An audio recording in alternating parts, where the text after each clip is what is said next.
आइए आज हम लोग को पढ़ना है विजयनगर साम्राज्य। विजयनगर साम्राज्य अलाउद्दीन खिलजी एवं मलिक काफूर की बर्बरता, क्रूरता एवं निर्ममता का परिणाम था। न जाने कितने हिंदू उसकी नंगी तलवारों के शिकार हुए थे। इन दोनों ने न जाने कितने हिंदुओं को कत्ल किए थे। अर्थात इन लोगों ने दक्षिणी क्षेत्र के हिंदुओं के उठते सर एवं स्वर को कुचलने का काम किया था, जिसकी वजह से वहां की जनता काफी प्रताड़ित थी और ऐसे शासकों की कल्पना कर रही थी जो की वजह से वहां की जनता अमन चैन से जी सके और उसकी अस्मिता की रक्षा हो सके। अतः हरियर और बुक्का ये भी वहां जाने के बाद अपनी सत्ता को संभालने की बातें की, तो वहां के तमाम लोगों ने इनका दिल खोल करके समर्थन दिया, जिसकी वजह से हरियर और बुक्का ने 1336 ईस्वी में विजयनगर साम्राज्य की स्थापना की।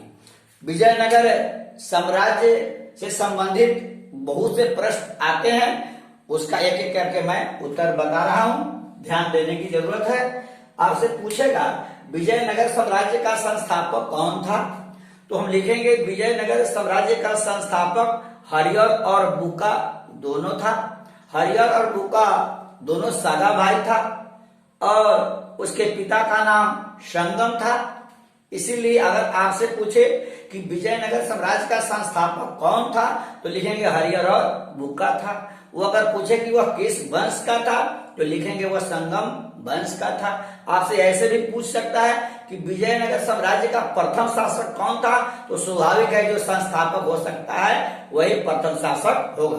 अब फिर आपसे पूछेगा कि विजयनगर साम्राज्य की स्थापना हरियर और बुक्का ने कब की, तो हम लिखेंगे 1336 ईस्वी में हरियर और बुक्का ने विजयनगर साम्राज्य की स्थापना की। आइए फिर आपसे पूछेगा कि हरियर और बुक्का किस वंश का था, दो प्रश्नों का, तो लिखेंगे संगम वंश का था। चूंकि हम यहाँ जान लें कि हरियर और बुक्का दोनों सगा भाई था, पिता का नाम संगम था, इसीलिए आपसे पूछे कि वह किस वंश का था, तो लिखेंगे संगम वंश का था। फिर अगला प्रश्न है कृष्णदेव राय कौन था, तो कृष्णदेव राय एक कुशल सफल शासक था। उसके शासन काल में विजयनगर साम्राज्य की अद्भुत प्रगति हुई। कृष्णदेव राय ने अपनी तलवारों की बदौलत, अपनी प्रखरता की बदौलत, अपनी सूझबूझ की बदौलत उड़ीसा के भी कुछ राजाओं को जीतने का काम किया और आंध्र के कुछ लोगों को भी जीतने का काम किया। आंध्र के बहुत से लोग अपने आप कृष्णदेव राय के समर्थन में आ गए, इसीलिए कृष्णदेव राय को आंध्र भोज के भी नाम से जाना जाता है। और इसके शासन काल में विजयनगर साम्राज्य सफलता के शिखर पर अवस्थित हुआ।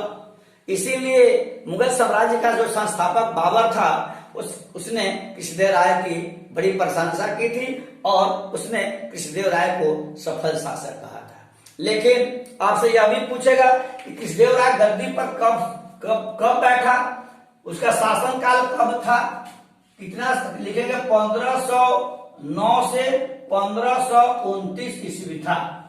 अर्थात कृष्णदेव राय का शासन काल 20 वर्षों का रहा। अरे अगर आपसे पूछेगा कि कृष्णदेव राय की मृत्यु के बाद गद्दी पर कौन बैठा, तो कृष्णदेव राय की मृत्यु के बाद उसी गद्दी पर उसका भतीजा अच्युत राय बैठा। कौन बैठा? अच्युत राय बैठा, जो काफी निर्बल था। उसमें शासक के कोई गुण नहीं थे, एक भी गुण नहीं थे, जिसकी वजह से कृष्णदेव राय के बाद धीरे धीरे विजयनगर साम्राज्य पतन की ओर अग्रसर होने लगा। तो आपसे जब पूछेगा कृष्णदेव राय गद्दी पर कब बैठा, तो लिखेंगे 1509, इनका शासन काल रहा 1509 से 1529 तक। उनकी मृत्यु के बाद गद्दी पर कौन बैठा, उनकी मृत्यु के बाद उनका भतीजा अच्युत राय गद्दी पर बैठा। आपसे पूछेगा कि विजयनगर साम्राज्य की राजधानी कहां थी, तो मुझे याद रखने की जरूरत है विजयनगर साम्राज्य की राजधानी हम्पी थी। अगर आपसे पूछे कि हम राजधानी कहाँ अवस्थित थी तो हम लिखेंगे तुंगभद्रा नदी किनारे अवस्थित थी। हम्पी कहाँ अवस्थित थी? तुंगभद्रा नदी किनारे। फिर आपसे पूछेगा तालीकोटा का युद्ध कब हुआ था? तालीकोटा का युद्ध हुआ था 23 जनवरी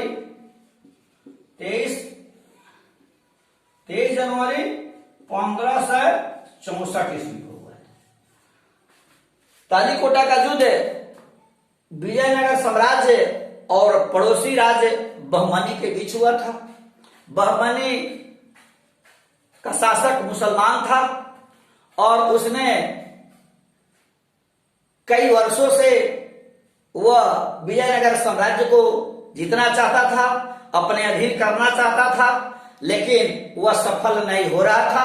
अतः बहमनी राज्य के मुस्लिम शासकों ने आसपास के मुसलमानों का एक संघ बनाया और 23 जनवरी 1564 ईस्वी को उस पर आक्रमण किया, जिस आक्रमण में विजयनगर साम्राज्य की हार हुई और बहमनी राज्य की जीत हुई। लेकिन जीत के बाद भी बहमनी राज्य का मुस्लिम शासक खुश नहीं हुआ, लूटने के बाद भी खुश नहीं हुआ। अंततः उसने अत्र तत्र विजयनगर में आग लगा देने का काम किया। तो आपसे पूछेगा तालीकोटा का युद्ध कब हुआ था तो लिखा 23 जनवरी 1564 ईस्वी को। अगर आपसे पूछे कि उस समय विजयनगर साम्राज्य का शासक कौन था तो मुझे याद रखने की जरूरत है सदाशिव था। कौन था? सदाशिव था। उस समय तालीकोटा के युद्ध के समय विजयनगर साम्राज्य का शासक कौन था तो सदाशिव था। तो आइए फिर आपसे पूछेगा कि विजयनगर साम्राज्य के पतन के कौन कौन से कारण थे, क्या कारण थे। तो हम जानते हैं किसी भी युद्ध, किसी भी लड़ाई, कोई भी संघर्ष और कोई भी पतन हो, किसी भी देश का पतन हो, किसी संस्कृति का पतन हो, तो पतन के एक कारण नहीं होते बल्कि अनेक कारण होते हैं। घात प्रतिघात की उपज होती है। ठीक उसी प्रकार विजयनगर साम्राज्य के पतन की एक नहीं बल्कि कई कारण थे। तो सबसे पहला है, हमने दिखाया है अयोग्य शासक। किसी भी देश की सत्ता, शासन व्यवस्था शासकों की योग्यता पर निर्भर करता है। विजयनगर साम्राज्य का जब उदय हरिहर और बुक्का के नेतृत्व में हुआ, उसके बाद जब कृष्णदेव राय जो शासक हुए 1509 से 1529 तक वहां का शासक रहे। लेकिन उनकी मृत्यु के बाद, कृष्णदेव राय की मृत्यु के बाद कोई भी योग्य शासक गद्दी पर नहीं बैठा, अतः योग्य शासकों के अभाव में विजयनगर साम्राज्य का पतन हो गया। दूसरा है निरंकुश शासक। यह विजयनगर साम्राज्य में 4 वंश हुए। इसकी अवधि लगभग 310 वर्ष रहा। लेकिन इस कृष्णदेव राय और हरिहर बुक्का के बाद कोई ऐसा शासक नहीं हुआ जो जनता के हित की बात कर सके, जनता के कल्याण की बात कर सके, जनता के डेवलपमेंट की बात कर सके। अतः शासकों की निरंकुशता भी पतन का कारण बना। तीसरा है वंश परिवर्तन। इसे 310 वर्ष की अवधि में लगभग 4 वंशों का शासन हुआ। अतः जल्दी जल्दी वंशों का परिवर्तन भी विजयनगर साम्राज्य के पतन का कारण बना। चौथा है बहमनी राज्य। बहमनी राज्य विजयनगर का पड़ोसी था। बहमनी राज्य और विजयनगर राज्य, या यूं कहा जाए कि विजयनगर दक्षिणी भाग में था और बहमनी उत्तरी भाग में था। बहमनी का विजयनगर अपने क्षेत्र का राज्य का जो शासक पहले था, वह जब किसी को वो हरा नहीं सका बहमनी राज, तो अंत में आसपास के मुस्लिमों का एक संघ बनाया और बहमनी राज मुस्लिम लोगों का संघ बना करके 23 जनवरी 1564 ईस्वी में तालीकोटा के युद्ध में विजयनगर साम्राज्य के शासकों को हराने का काम किया। अतः मुस्लिम संघ का बनना भी विजयनगर साम्राज्य के पतन का कारण बना। फिर आपसे पूछेगा कि विजयनगर साम्राज्य का वास्तविक नाम क्या था, विजयनगर साम्राज्य का वास्तविक नाम क्या था, तो मुझे यह लिखना होगा कर्नाटक साम्राज्य। क्या लिखेंगे? कर्नाटक कर्नाटक साम्राज्य। अगर आपसे पूछे कि विजयनगर साम्राज्य का वास्तविक नाम क्या था, तो हम लिखेंगे कर्नाटक साम्राज्य। फिर आपसे पूछेगा कि विजयनगर साम्राज्य का अंतिम शासक कौन था, तो इसका उत्तर होगा श्रीरंग तृतीय। जय हिंद, जय भारत।